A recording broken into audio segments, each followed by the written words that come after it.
ರಾಜ್ಯಪಾಲರು ಸಂಪುಟ ಸಭೆಯ ನಿರ್ಣಯದ ಮೇಲೆ ತಮ್ಮ ಕ್ರಮವನ್ನು ಜರುಗಿಸಬೇಕಿತ್ತು, ಅದನ್ನು ಮಾಡಲಿಲ್ಲ. ಕಂಪ್ಲೇಂಟ್ ಏನು ಕೊಟ್ಟಿದ್ದಾರಲ್ಲ ಅದನ್ನು ಪೊಲೀಸ್ ಅಧಿಕಾರಿಗಳು ಕೇಳಬೇಕು. 79 ಪರ್ಮಿಷನ್ ಎಬ್ರಾಹಿಂ ಕೇಳಕ್ಕೆ ಬರೋದಿಲ್ಲ. ಸರ್, ಈಗ ರಾಜ್ಯಪಾಲರಿಗೆ ನೀವು ಮನವಿ ಮಾಡ್ತೀರಾ? ಜೊತೆಗೆ ಏನಾದರೂ ದಾಖಲೆಯನ್ನು ಒದಗಿಸೋ ಕೆಲಸ? ಮನವಿ ಅಲ್ಲ, ನಾವು ರಾಜ್ಯಪಾಲರಿಗೆ ಸಂಪುಟ ಸಭೆ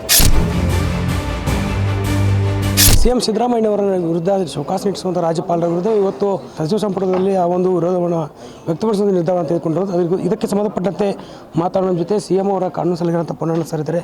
ಸರ್, ಇವತ್ತು CM ಅವರ ವಿರುದ್ಧ ಶೋಕಾಸ್ ನೋಟಿಸ್ ನೀಡಿದ್ದಾರೆ. ಈಗ ಯಾವ ರೀತಿ ಚರ್ಚೆ ಆಯಿತು ಮತ್ತು ಜೊತೆಗೆ ಏನು ನಿರ್ಧಾರ ಮಾಡಿ?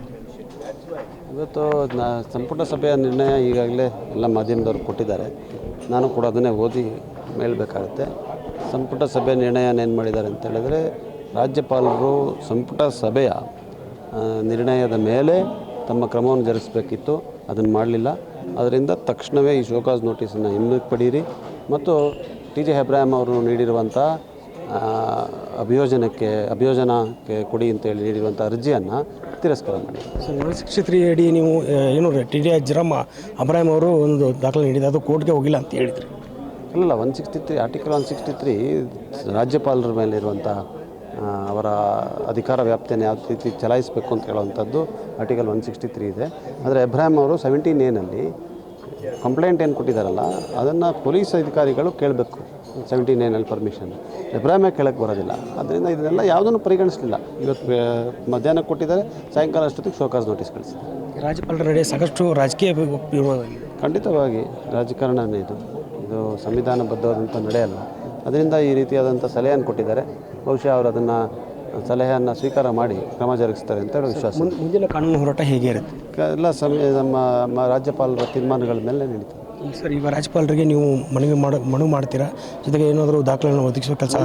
ಮನವಿ ಅಲ್ಲ, ನಾವು ರಾಜ್ಯಪಾಲರಿಗೆ ಸಂಪುಟ ಸಭೆ ಸಲಹೆಯನ್ನು ಕೊಡ್ತಾರೆ, ಅಡ್ವೈಸ್.